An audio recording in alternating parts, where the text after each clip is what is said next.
we'll take it from there. So once again, welcome to today's episode of the Game Changer Movement Virtual Living Room. I am here in Ithaca, New York. Ethar is in Manchester in the UK, and he's about to join us. And Carol is actually in Las Vegas, and so she's about to join us. And I don't know who else is about to join. That being said, there has just been so much amazing activity in the world and in the Game Changer movement that I want to share. And a lot of it is just feeling that the conversation is expanding and just learning that the technology is getting more and more accessible to younger and younger gamers, coders, and individuals who want to live their lives differently and to feel the agency in their lives, you know, from a coding perspective. And so I'll just start with that update and work backwards. So literally, Carol and I just spent about 8 or so days in New Orleans. 3 of those days we got to experience the Jazz Fest, and 3.5 days, we got to experience the Collision Conference. And at that conference, we met so many amazing companies, startups, you know, individuals with apps, and just the energy was so alive with possibility, as well as,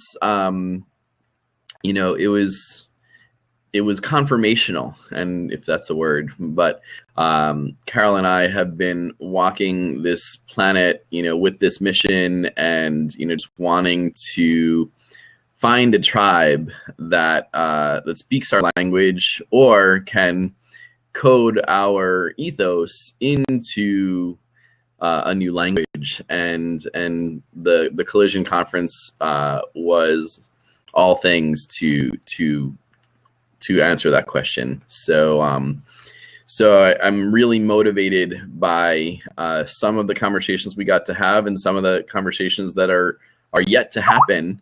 And I feel the sense of urgency to become like more concrete with what we're getting to do in the world and in the Game Changer movement.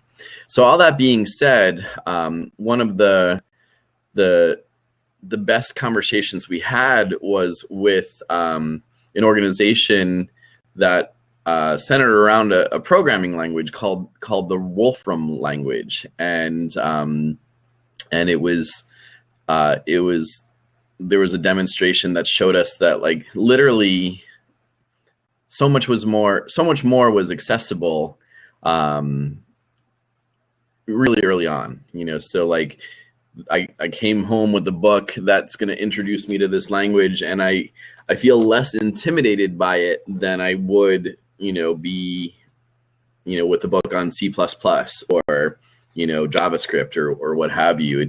It feels like Stephen Wolfram has tapped into something that will allow the Game Changer movement to be that much, like, I don't know, more present more quickly, you know. So it just feels like the number of days or, you know, coding hours are going to be less, you know, than ever before, because this language is so intuitive, and it allows us to do what we want to do without too many middle steps getting in the way, you know. And so I feel like one of Stephen Wolfram's people was formerly a teacher, and so when he heard about the Game Changer movement, he was 100% on board, and that was a wonderful feeling of support. And I guess that's the other part of it, is like, so every booth we went to, every conversation we had, people were like, right on, you know, like, whatever you're doing with the Game Changer movement, like, you know, yes, and it's time and it's necessary. And so and in advance, like, it seems simple, but one of the things I did in advance of this conference is that I had thousands of business cards with the GameChangerMovement.com, GameChangerMovement.com as the identifier. Hello, Ethar. Hey.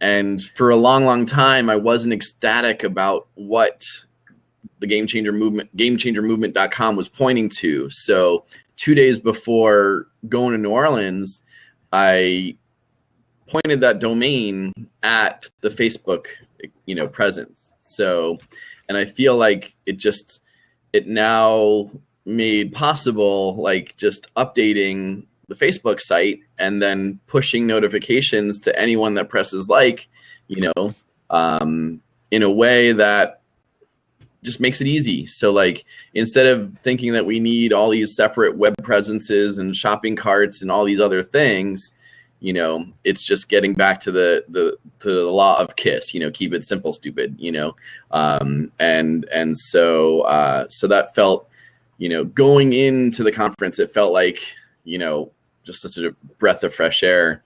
And then, one of the other things that happened in advance of the Collision conference is that we attended Jazz Fest, and there were, I would say hundreds of acts, like different performers. And the idea that came into, my consciousness is the idea that perhaps these performers could tithe like 5 to 10% of their tickets, of the seats to their shows, and allow kids who are willing to trade in a violent video game to attend their show and be part of their audience, as a way of sponsoring and supporting the Game Changer movement. And then we would have all those raw materials, and we could make, beautiful mosaics in the shape of that band's logo or what have you, as a way to kind of reciprocate the energy. So I feel like, it's time to make a form that says that, so we can, just, whenever we see a band that we feel a connection with and, we get to speak with directly, that would be a wonderful way to kind of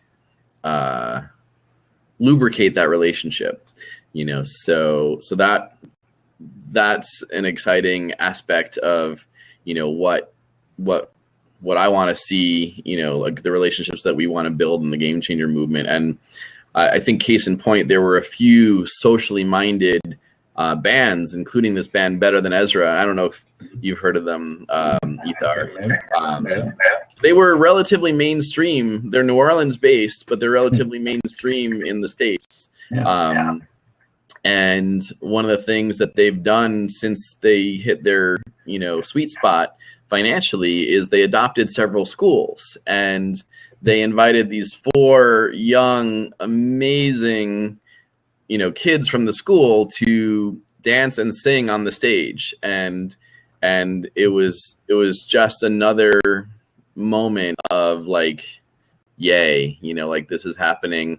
It wouldn't be a stretch for us to just meet with them and say, hey, how about 5% of your, your tickets going towards this vision, and maybe you could provide a game changer experience to those who were willing to change their game, and we can have competitions and all those kinds of, fun community building energy events around it. So, so there's just, I guess the point is like, a conference is just a conference until you do the follow-up, like meeting you, Ethar, was just meeting you until we started a relationship. It's just like, the point is like, it's the afterglow, that matters sometimes more than, yay, I got to see Steely Dan, and how could it be if Steely Dan, as they tore forward, would be willing to join hands with us and change our game together. So it's just, we were, connected in so many beautiful ways, both at the concert part of the week as well as the conference part. And it's just like everyone has a role, everyone's invited. And I just, Carol feels a lot. I mean, I'll let her, speak her own words, but she is, seeing it with her own eyes and hearing it with her own ears, from these internet startups and from the presenters who really, it was divine. Like, I just felt like, we couldn't screw up, because like the content was perfect. Every meeting, whether it was, serendipitous or intentional, was perfect. So, so that's sort of the update perspective. And I'm sure when Carol comes on board, she can add more of her energy to that conversation. But what really, one of the presentations, struck me more so than any other, which was, I guess there were two. There was one presentation on basic income, and one presentation that Brett Favre was making with his new company called Score, which is a way for athletes to build personal relationships, using social media, with their fan base. And what was interesting about Brett's perspective is that, he sort of retired before the heyday of Twitter and, Facebook and a lot of other social platforms became as accessible as they now are. So, that being said, our potential to create relationships is just amazing. And to sort of monetize those relationships in lots of different ways. So like, if Brett Favre has a jock strap that, he wore in a specific game that he wants to monetize, Okay. I mean, maybe I'm using the worst possible example. Yeah, possibly a little bit. Yeah. That doesn't sell it for many people. I mean, there is probably a fan that would want to know that he owned or she owned or whatever that particular item, and he's creating the platform for it and occupying a space that is now occupiable because of the kind of evolution of the technology. And the other presentation that I think was really powerful was this conversation about basic income. And it was the first that I had heard it being spoken about in the United States. I had seen it being discussed in, in like I think in Norway and Switzerland and other, European countries who are experimenting with it. And I heard it bantered about in YouTube presentations that happened at, the World Economic Forum in Davos. But this was the first time where, people were really talking about what basic income means. And, in a way, like what comes up when we hear the term basic income, so like I was raised on the welfare system, and, I don't have the stigma, attached to it that others might, because I was raised on it and I'm, a product of it. That being said, there are generations of people who rely on the welfare system and, allow that stigma to beat them down. And so, in the States, we have a lot to do, with destigmatizing, this energy. And then on the flip side, with the Game Changer movement, is what if we just shift what it means to have a job in the first place before, all this other stuff gets heavy and debated, and we decide who the deserving and undeserving poor are,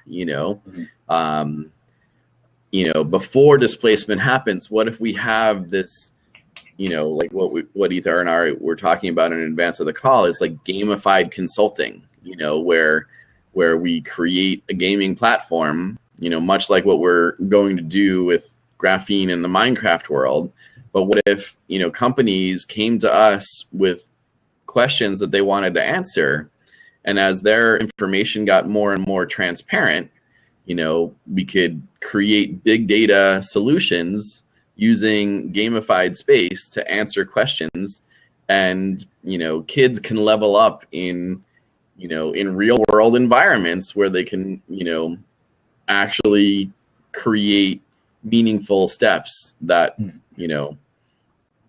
A, don't teach kids how to kill, and B, help answer questions that need to be answered and may have payouts, real world payouts, and so how do we, what kind of roundtable do we gather to make that possible, and how do we figure out, the taxation challenge with that, all these kinds of things. Hello, Carol. I see you're here. You're welcome whenever. So, what are you saying, Ethar? Yeah, I just want to kind of come into that, because on the other side of the coin, there's a discussion going on some forums, including LinkedIn, about the risks. I'll put that in quotes. Risks posed by robotic process automation and that sort of stuff. The kind of next wave, if you like, of stealing jobs, quote unquote. And the idea of basic income, in my mind, kind of addresses some of that concern, because people are worried that this wave will come along and suddenly there won't be any jobs. Now, history is littered with a lot of these anyway, so of these kind of tales, and it has happened. There's no qualms about that.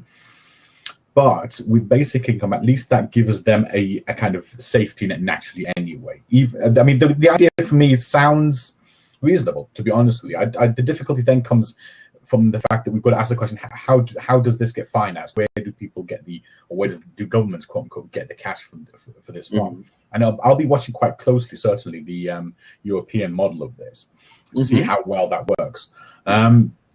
In terms of taxation, I don't see it being all that difficult, because in the UK, certainly, we put forward what's called the normal tax return, basically. And there's a self-assessment process with a lot of tax regardless, especially if you're an individual or a director or earn above a certain threshold.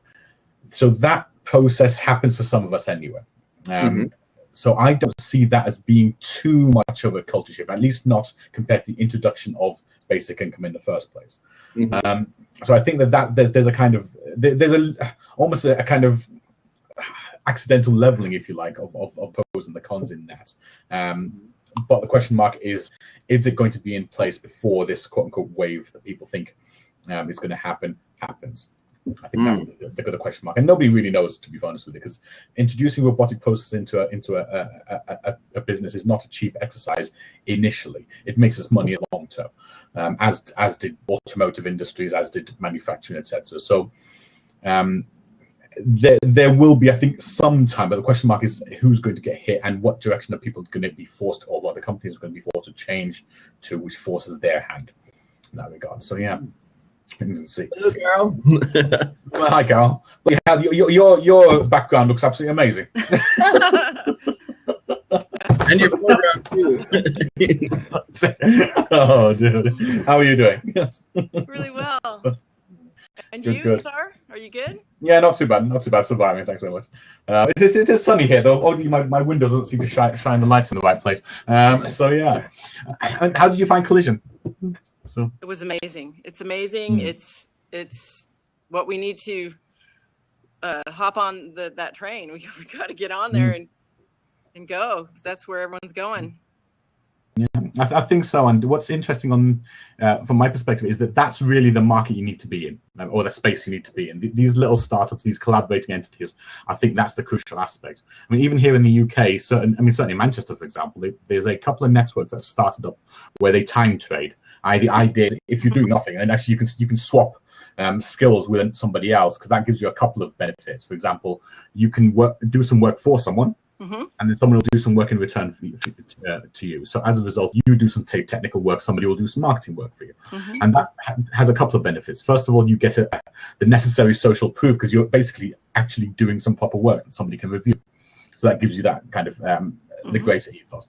But also you're getting extra experience. It's more portfolio work. I mean, the thing with it is that, just to kind of tie this all back to cash in some way.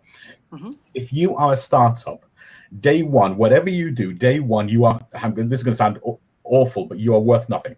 Unless you're getting cash coming through the door, you're actually worth zero.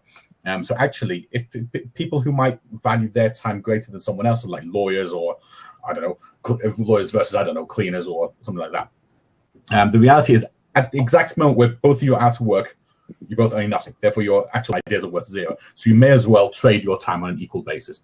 Does that make sense? So I think that, to me, that is a bit of a change. That it is game changers after all. But that's a very different way of thinking about the worth of yourself, your services, etc.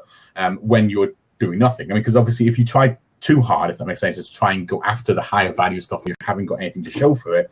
It's an uphill story. You probably know this better than I do, Eric, from your sales background, if you like. But if people can get into that mindset of swapping more than just cash, then actually that then allows these networks to form in a much more collaborative sense. So we're seeing 3 in Manchester, 3 of these time trader environments appear, and they seem to be fairly well sort of spoken of, certainly from what I've heard anyway. I mean, I've not had the time, unfortunately, to attend one yet, but the idea of time banking in charities is pretty standard stuff.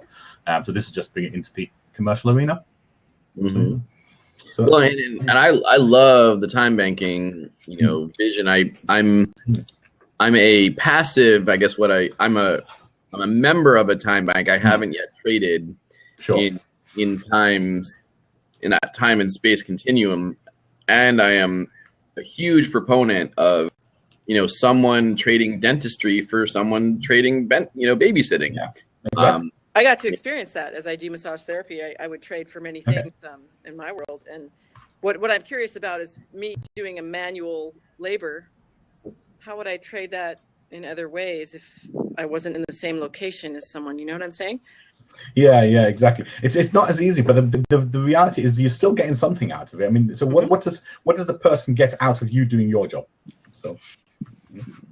So that's the question. And then how do you make, as you say, how do you make use of what they can do? And they might have more than the one skill they normally charge for, if that makes any sense.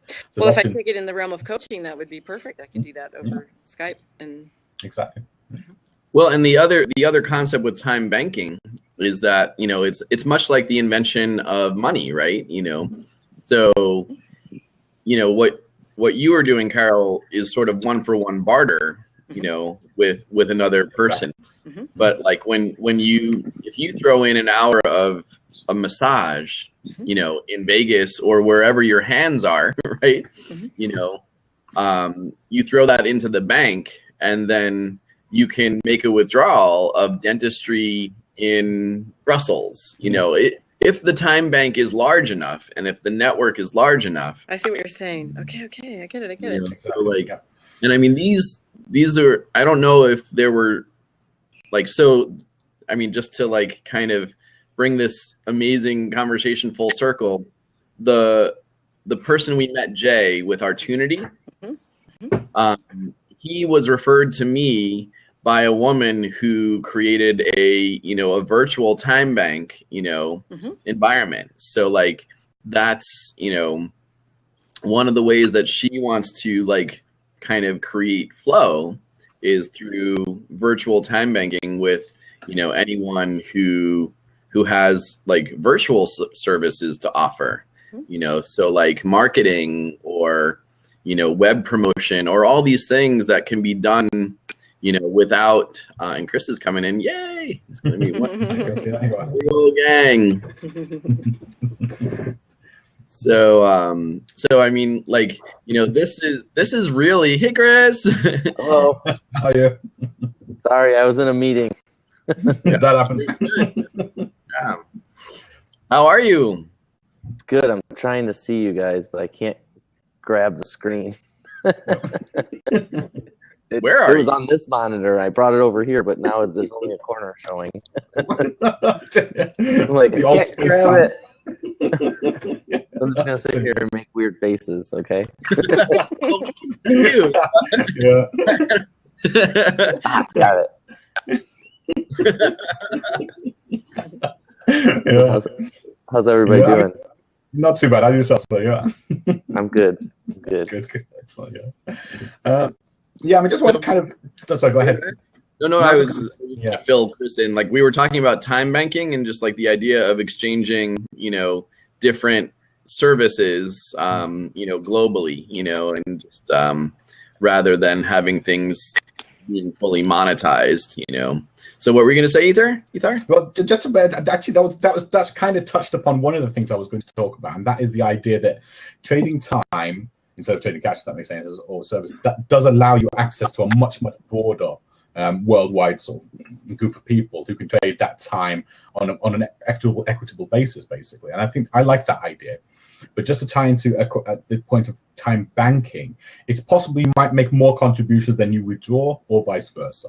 Mm-hmm. However, you can still work as a peer-to-peer process where instead of going from one person to the next, you might go one person to the next who then goes to a third person who then comes to you. So there's a whole network of flows, if you like, that you can play around with. I mean, obviously the global financial system more or less works like that. So overall, so the idea that it has to be a bank with one particular location isn't actually necessary, depending upon how many people you've got into it, if that makes any sense. So yeah, it works quite well in my experience anyway. But the problem is it does require people of very similar ethos. I think the startup community is where you're going to get that.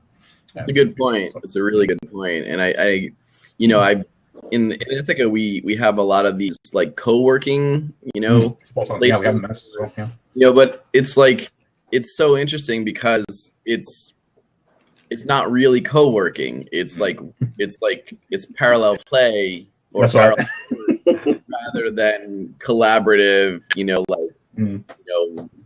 Like why don't we take a half hour and work on this concept and then take another half hour and work on that concept so we can have collective energy, flowing into, the, what's it called? Like the towers, getting out of our silos, Well, actually, ironically, silo to a co-working space, and just that's right, exactly, yeah. Indeed, so.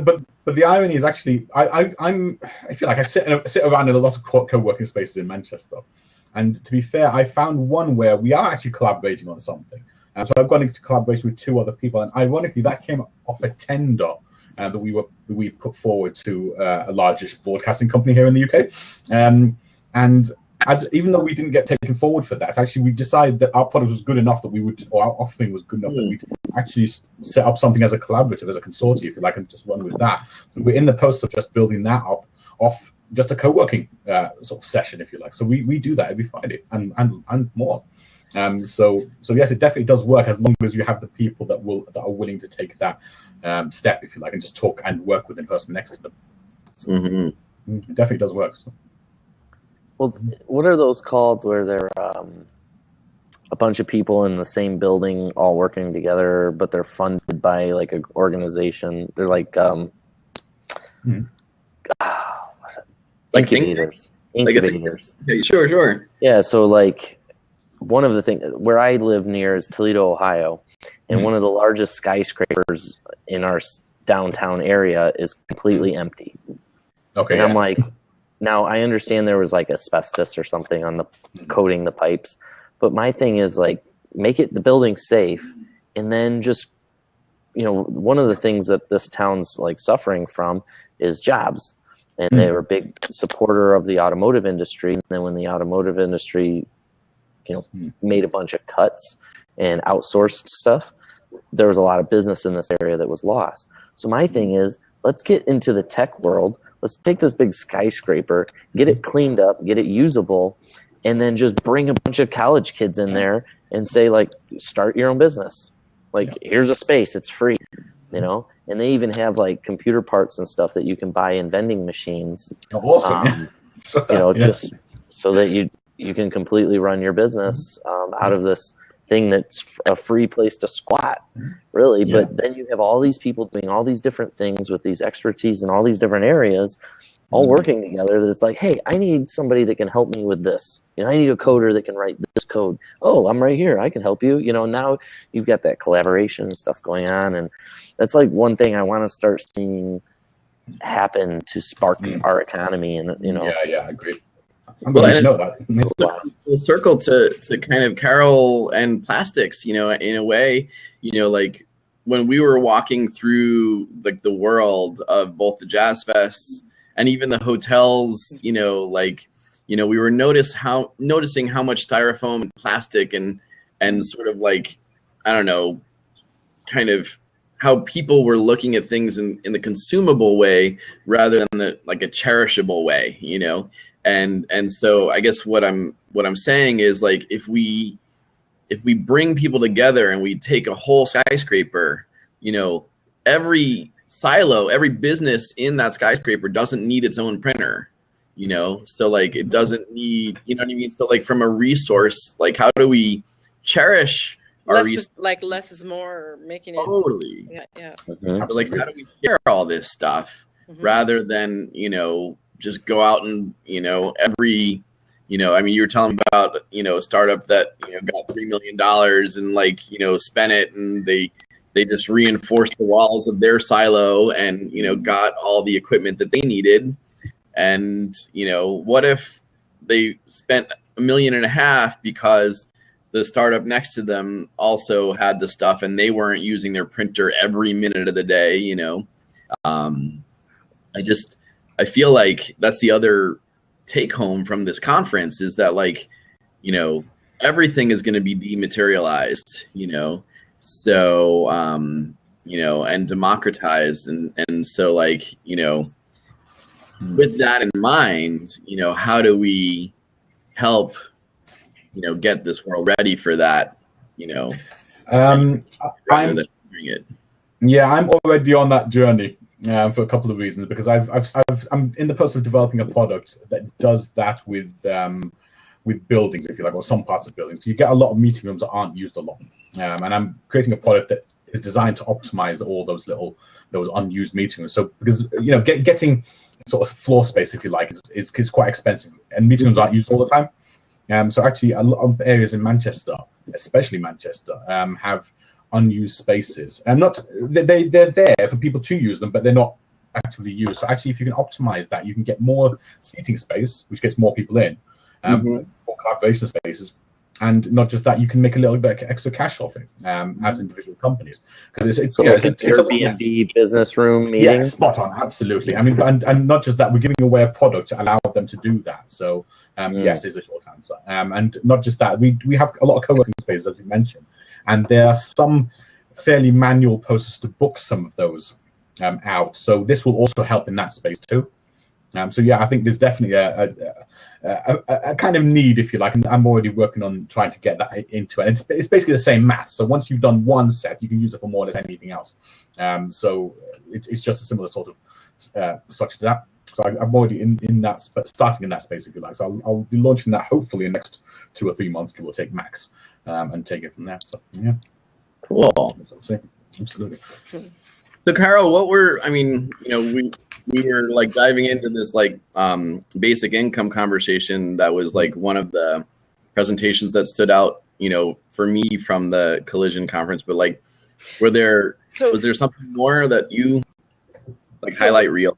What comes to mind for me is, like, you speak about art is going to be really important, and more heart-centered living practices and activities and ways of being, and learning how to pull everyone together to where we can all benefit and not have to feel like we're all scraping to get by, or, you know what I'm saying? Like, more of a sense of well-being than the scarcity of, you know, this basic income is great. If that could be, then everyone's on more of a level playing ground, instead of this killer competition all the time. And there's always someone that has to be at the bottom of the barrel, and people who are holding the cards. And I took away that it's going to be completely different eventually. So hopefully we can make it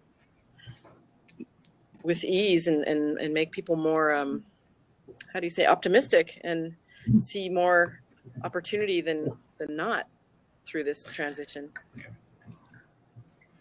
Yeah, I definitely agree. I mean, the way the structures work when they work. I mean, certainly in enterprises, which is fairly small scale compared to countries or continents, if you like, but certainly on the scale of enterprise, when it works exceptionally well.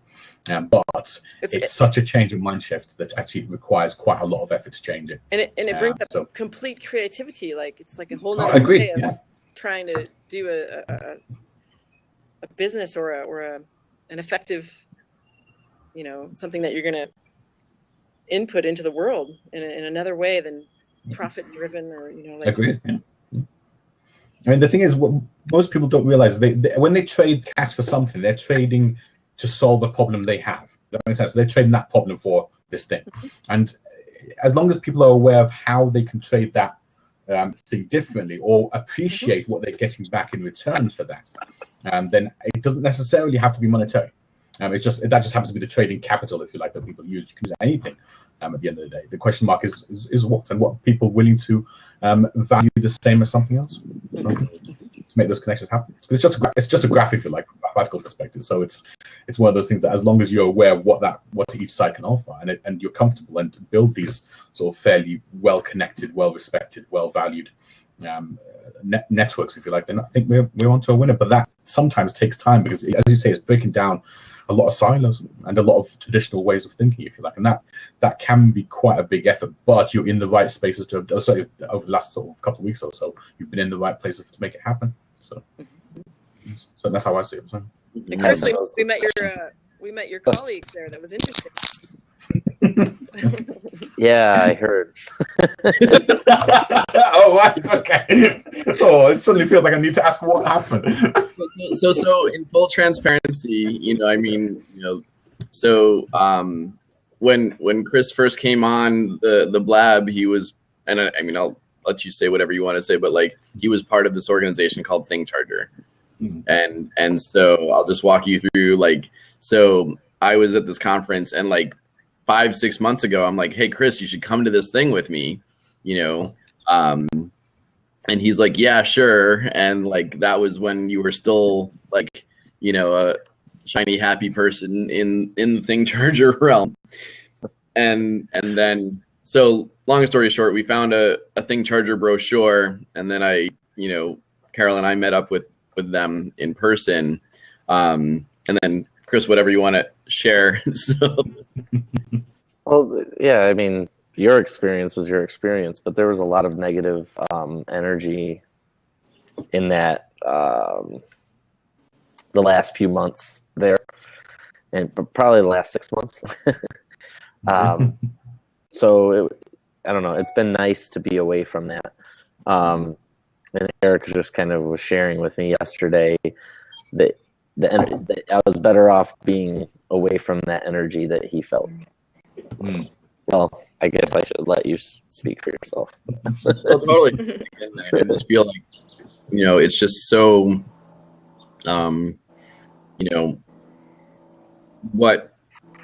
what I'm witnessing, or what we're witnessing, is when we went to this collision thing, my feeling was that people were there to come out of their silos and really collaborate. And that was true with some conversations. We bumped into this woman who is about to go into her Kickstarter and make her video game platform that's like a learning module for youth, before they even think of Grand Theft Auto as an option. So, and she was like, yes, let's collaborate. Let's get out of our silos and whatever. And that was beautiful. And then there were others, especially, hardly anyone attended the basic income, talk. And then there were others who were, just about market share, they just wanted to get more, just more. And they wanted to sell rather than have a conversation, so, and I guess the point is that it was a huge melting pot, so I'm glad in a way to have met them, so that so that we as people who care about each other can just say, look, see what this train feels like to be on. This is what collaboration can feel like when no one's trying to be better than someone else. No one's trying to throw each other under the bus. We all have a common, ethos that's bringing us together. And maybe that's one of the reasons why, I'm still thinking about listing us as a cause or a charity rather than a for-profit organization, because maybe because of that listing, that intentionality, maybe we avoid some of the fear of competition along the way. Well, a nonprofit doesn't have to mean that like nobody gets paid, right? And so the nonprofit just means that at the end of the year we don't have any money, we've given it all out. So I mean, that's just absolutely understanding that is like a nonprofit can do a lot of good, or it can be ran by some really greedy people and not really do that much good. So now, of course, knowing our vision and what we want to create is we want to do as much good as we possibly can with that money. And so instead of paying people to, contribute, maybe the payouts at the end of the game. But anyway, just something to think about. Yeah, I just want to kind of echo what Chris has said there. As someone, as I said to yourself, Eric, in the pre-poll, if you like, I ran charities here in the UK for about 8 years in total. I ran 2, and it doesn't mean somebody doesn't get paid. In fact, quite a lot of our people got paid.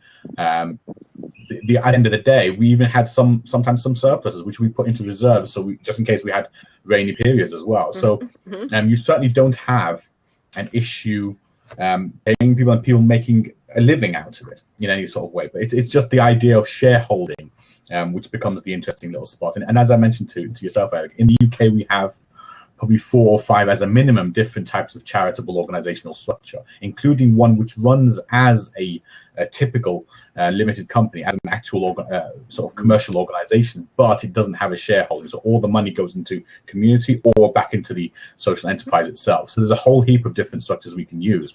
And in the UK, certainly you have a difference between what the structure is, or what it's called, if you like, and what it actually does. So there's and one of them is legal, the other one is just how people perceive it. So yes, there's definitely ways to, if you like, optimize it. Some of them you can even over time switch between them, depending upon how you set up in the first place. So there are plenty of options. People can still make money in terms of making a living, and you can still do good. So absolutely.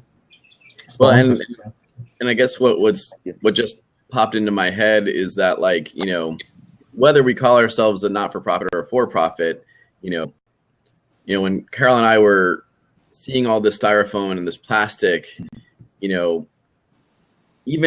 I lost sight of one of the things that we spoke about in advance of all this is we want to raise funds so that we can give for-profit organizations a starter set on how to be better, So if we could have given the hotels, 100-pack of, biodegradable, plates, how good would that feel? What I mean? We went to different restaurants where, some people had styrofoam plates, some people had more conscious, still paper, but it was, made from recycled stuff. And then we had to make choices when we're going for lunch. Some stuff was packaged in a hard plastic container. And then, so we were like, no, we're not going to buy that. And it's just, there could be so much more thought around what we're doing on these single use items, Yeah. And the interesting thing in the UK is, I think last year, I believe, what came into force was the idea of social good. Or social benefit, rather, because prior to that we just had corporate social responsibility, which is almost a negative slant on all that, and everybody's got that. But then the counterpart came in on the idea of social benefit, and if you make it appealing, if you like, just as appealing to run a biodegradable or a sustainable material compared to the non-sustainable one, then honestly, I think it would be a really easy uptake, because that just almost like a checkbox that most organizations can take, certainly on this side of the Atlantic. So. Yeah. And I guess I just keep on coming back to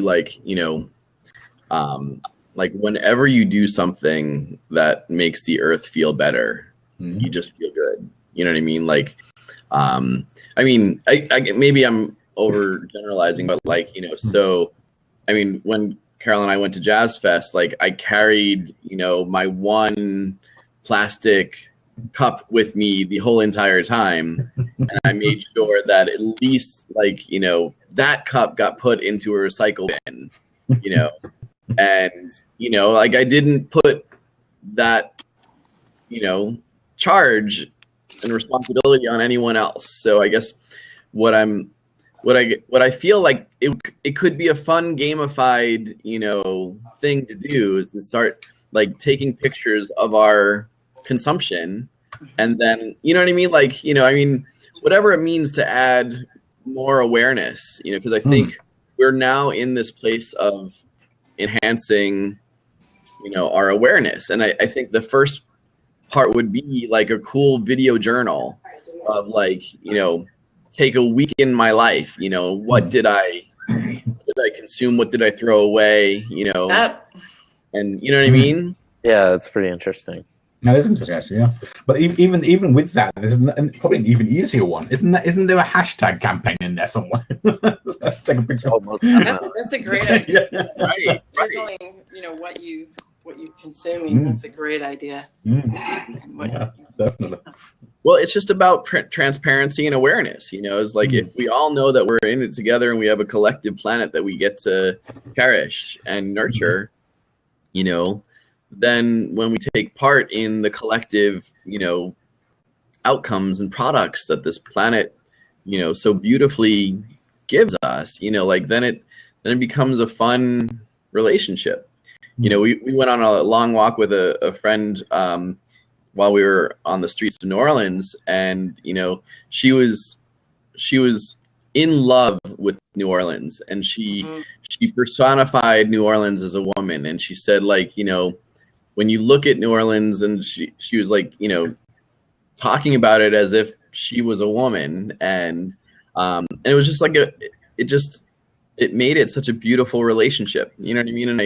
And I guess what I'm getting at is that, like, you know, my other observation from the Collision conference is like there's probably three men for every one woman present. I don't know what your observation was, Carol, but like It was a lot more. I feel like, you know, there's definitely more men than women occupying this space right now. And, you know, sort of borrowing from the Dalai Lama, you know, like basically it's the Western woman that is like the Western feminine energy that's going to help bring about this larger global shift that we all get to experience. So whether we gamify it or hashtag it or whatever, Good idea. you know, like the first step is awareness, is like, how am I currently, you know, engaged in this relationship with the planet, and how can I shift it, you know? And you know, what is week 2? And I mean, like Carol and I were thinking, like, you know, what if we just speak to what it was like to attend Fall, you know, Jazz Fest without, you know, having these, you know, starter sets or whatever, you know, and maybe next year we go back and, you know, in hand we have like starter kits, you know, and we get to hand them out to every single vendor and just like smile and say, like, you know, for your next 100 patrons, use these, you know, it's a gift. And if you want to order more, here's a website. Have you had a 3D model printed up of that? What? Have you had a 3D model printed Like of anything in my life? of your games, Yes. their toys? Yeah. Because I was going to say, my brother just got a 3D printer, and I was like, if you have that file, send that over, because I'll get some printed up too. Yeah. I mean, and I think that's the whole point, is that it's just like, it's time to, I mean, we did actually meet with a 3D printing company, and I didn't even bring that up as part of the update. But this company, they have a large scale, like under $10,000, you know, but enterprise level 3D printer that they, like every 100 they sell or every 1,000 they sell, whatever it is, they give one away. And so that was the other thing I wanted to talk to you about, Ethar, and you, Chris, is like, if we can use like Facebook promotion and social media to, like, you need to win it. Like, you need to apply to be part of, you know, whatever organization, you know, to actually win it. But the last people who won it, did so with like 10,000 votes or whatever. So, and I think it was like a country in Africa, so. That's great. Yeah. So, I mean. Hear that part. That's really cool. Yeah. What's the name of the company? Great question. I don't know if I have I have the Wolfram stuff right next to me right now. But like they literally printed their business cards. Awesome. Yeah, well, perfect, excellent.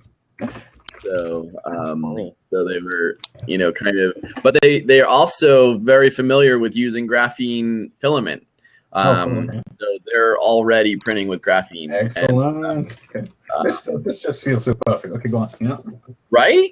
So I mean, I think that's the whole point is like, whether, like Carol and I were more strategic about the bands that we saw at Jazz Fest.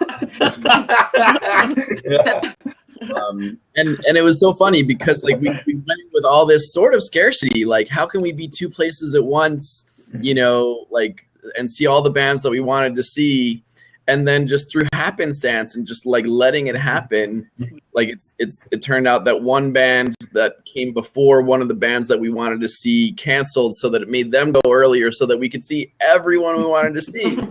And then by the time we got into collision mode, we just walked in just knowing it was going to be perfect, not knowing how. And like, there were a few things that we targeted content wise, but the rest was just like, it came at us, and it was like, like people would hear about the Game Changer movement and then give us the business card for someone else. And like, and then they would come in, like, it was like a dance rather than a conference. And, just, it felt really, awesome to feel, that, and, we still have the list of attendees. So if there's something that we actually quote unquote missed, we can just, pick up the phone or the Skype and reach out.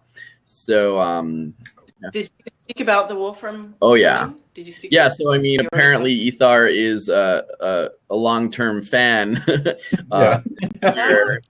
And he went to the point of saying he was somewhat jealous of our interactions. So,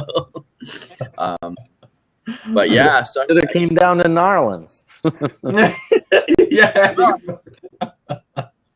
I mean, I feel like this is the 4-person for sure. Next time Collision happens, wherever it happens, I don't know if it's Narlands again, but if it is, holy cow! Like, that's so great. Yeah. So you know of the professor, the man, the Wolfram guy. Of course, yeah. I've been following him for 20 odd years. He's been around in the business for 30 or so. Yeah, because he's one of the people I regard as one of the best people in the industry, to be fair, for various reasons. But the difficulty is that a lot of what he does compared to normal programming and normal coding is so far away from the regular stuff. But what he does is also generally well ahead of the curve anyway. So you get Wolfram Alpha, for example, was pretty much the first Web 3.0 search engine. It's been out for 7-8 years now, way ahead of its time. But now people are starting to get the idea of linking up knowledge, if you like, which is where basically ontologies play a really crucial part. But yeah, Wolfram was way out there in terms of his ability to spot that trend. Yeah. No, that was beautiful too, because Eric went and saw something else, and I wandered over to this Wolfram guy, and the man that was presenting was a young, he's probably 28 years old or something, and he was a school teacher, and he got disenchanted, and he went to work for Wolfram, and spot on. He sees so much more potential in that world than education. Yeah, and spot on, because it's just the fact for me that he bridges the world of maths and the world of code. I mean, I don't know if you can see behind me, I'm a maths sort of guy. But yeah, so the difficulty you've got is that that's a very difficult sometimes, or has traditionally rather been a very difficult couple of subjects to bridge. But Stephen Wolfram does it really, really well, exceptionally well, I think. So yeah, I agree. Well, awesome. I mean, like, I'm just so grateful that we're all here again. And I mean, it's been, 3 or so weeks, and, Ethar and I are working on just formalizing the hack days in Manchester. And, Chris, we'd love to work with you on, social marketing and, You know, it's just so great to like share this with all of you and to, you know, to have experienced Collision and to feel the future as now, you know, and to really understand that we are in it, you know, and we were supposed to be there, you know, and like it was definitely clear that that it's a full yes. I mean, like everyone we spoke to without exception, you know, was totally like on board with the Game Changer movement, you know, and so, you know, some of them wanted to be, you know, high ticket clients or whatever, like they wanted us to pay to play, and you know, that'll be fine too as resources, you know, show up. It's just I feel like it is time to ramp up and get ready for our crowdfund, and you know, I guess, you know, I feel like it's time for all of us involved to just kind of create our endorsement video for the Game Changer movement and just basically say, like, you know, this is part of my value orientation. This aligns with my ethos, and you know, as we launch the crowdfund, we'll just have that as part of its support network. And so is that a fair request for everyone? I think so, yep. Yeah. I'm making a note right now. Awesome.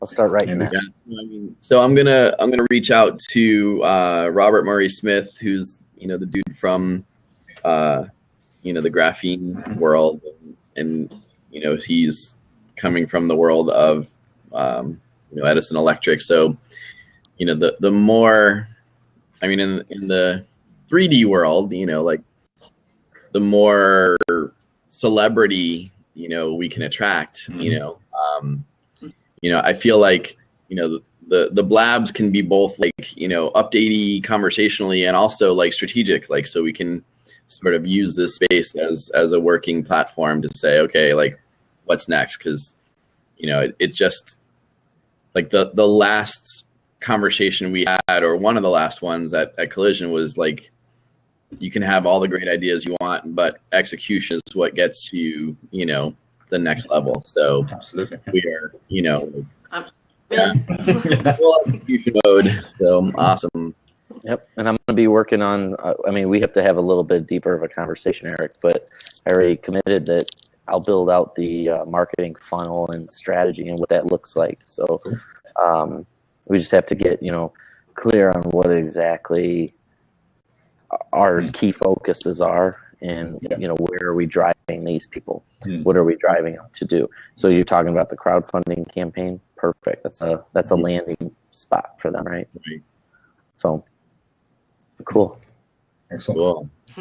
And if there's anything you need to do on the tech side, definitely give me a shout as well. So if there is anything, so, Yeah, I mean, and I feel like, you know, the first tangible thing is just lining up the hack day, you know, and then and I think that's the other thing is, like, you know, I'll find the business card of the 3D printer, because one of the things that we want the technology enabled to do, you know, and this is what we spoke about with the Wolfram people, because they did it using the Wolfram language, is they had these little, you know, kind of shapes that they illuminated, and they reverse engineered them, sort of. So they took it from a mathematical model and then produced the physical image. So like now we're about, you know, we already have the mathematical models of what graphene is. We're going to be able to invent with graphene in the Minecraft play space. And now we're going to need to find a seamless way to back out, you know, whatever is invented in the graphene in the Minecraft play space, so that we can actually print it. Okay. So that's, that sounds like a cheap 3D printer that we sell to every single person that wants it.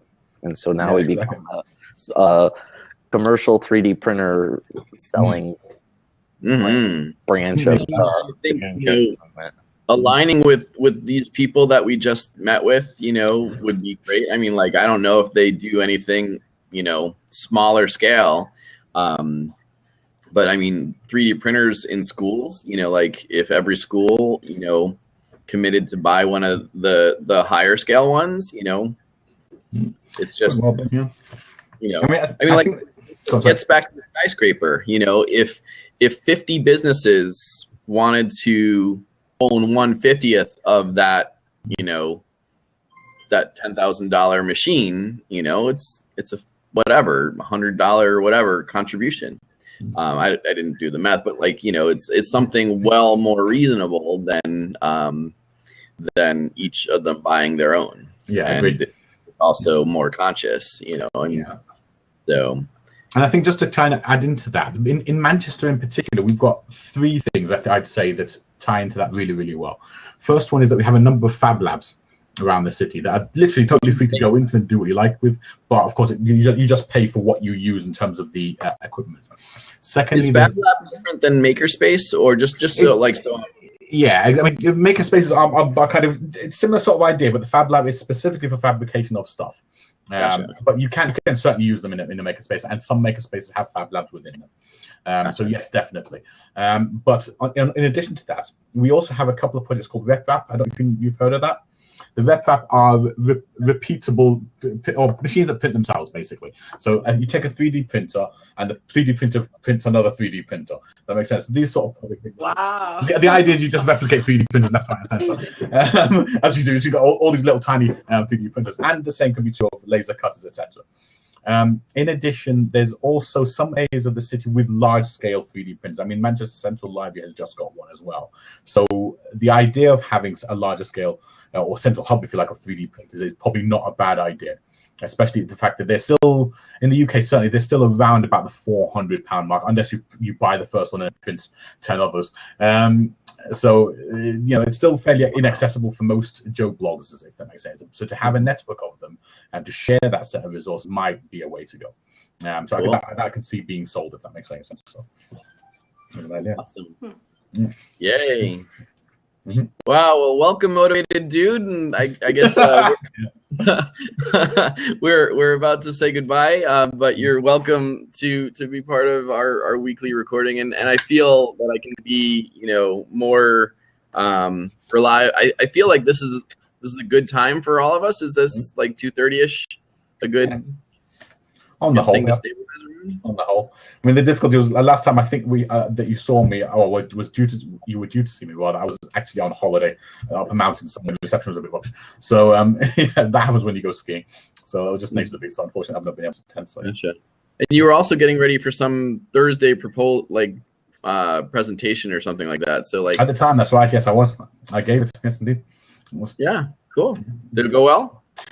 People seem to be receptive to it. Absolutely, yes, indeed. I got knocked. I didn't get thrown out anyway. That's the thing. So that's always a good thing. Oh dear, darn it. So well. Yeah, awesome. Excellent. So, yes. Cool. Well, great. Well, we'll see you all next week. And where will I be? I'll be in Vegas when we do the next one, right? Okay. All right. Vegas. Awesome. Yay. No worries. Fun. Yeah, don't put it all in black. That's Oh yeah. There's other stories around New Orleans that I'm still recovering from. So. Oh dear. Lips are sealed on the cowl. That's it. So anyway, but yeah. So we'll see you all, and we'll be on mission rather than on. Yeah. So. Good stuff. Right. All right. Awesome. Have a great one. You all. See you. Take care. Good. You too. Take care, Chris. Bye now. Bye, guys. Bye.